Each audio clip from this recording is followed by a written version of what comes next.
एक समय की बात है। एक गुरुकुल में एक महान और ज्ञानी साधु रहते थे। उनके आश्रम में कई विद्यार्थी शिक्षा ग्रहण करने आते थे। साधु बहुत ही शांत और धैर्यवान थे और वे अपने शिष्यों को ध्यान, योग और ज्ञान की शिक्षा देते थे। उनके शिष्यों में एक विद्यार्थी था जिसका नाम रमेश था। रमेश आलसी था और उसे पढ़ाई लिखाई में कोई रुचि नहीं थी। वह दिन भर आराम करना और बस खाने पीने में समय बिताना पसंद करता था। जब भी साधु किसी शिष्य को कुछ सीखने के लिए कहते, रमेश कोई ना कोई बहाना बना देता। वह हमेशा सोचता था कि मेहनत करने की क्या जरूरत है, सब कुछ यूं ही ठीक हो जाएगा। एक दिन साधु ने रमेश को बुलाया और कहा, रमेश, तुम क्यों अपना समय बर्बाद कर रहे हो? यह समय सीखने और अपने जीवन को बेहतर बनाने का है। रमेश ने हंसते हुए कहा, महाराज, मुझे यह सब सीखने की जरूरत नहीं है। भाग्य मेरे साथ है, सब कुछ अपने आप हो जाएगा। साधु ने उसे ध्यान से देखा और बिना कुछ कहे उसे एक काम सौंपा। उन्होंने रमेश से कहा, आश्रम के पास एक बड़ा पत्थर है, उसे उठाकर नदी के किनारे ले जाओ।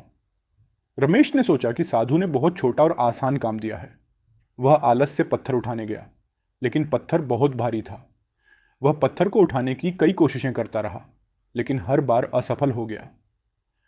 थक हार कर वह साधु के पास लौट आया और बोला, महाराज, यह पत्थर बहुत भारी है, मैं इसे नहीं उठा सकता।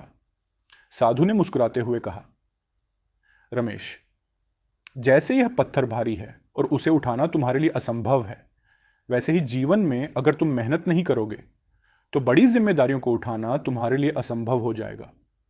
आलस इंसान को कमजोर बनाता है, मेहनत और अभ्यास ही जीवन को सरल बनाते हैं। रमेश को साधु की बात समझ में आ गई। उसने महसूस किया कि आलस ने उसे कमजोर बना दिया था। उस दिन के बाद उसने साधु की बातों को गंभीरता से लेना शुरू किया और मेहनत से पढ़ाई करने लगा। समय के साथ रमेश एक बुद्धिमान और मेहनती छात्र बन गया। उसने जीवन में सफलता पाई और अपने आलसी स्वभाव को पूरी तरह त्याग दिया। साधु की शिक्षा ने रमेश को यह सिखाया कि मेहनत और अनुशासन ही जीवन में सफलता की कुंजी है और आलस इंसान को सिर्फ असफलता की ओर ले जाता है।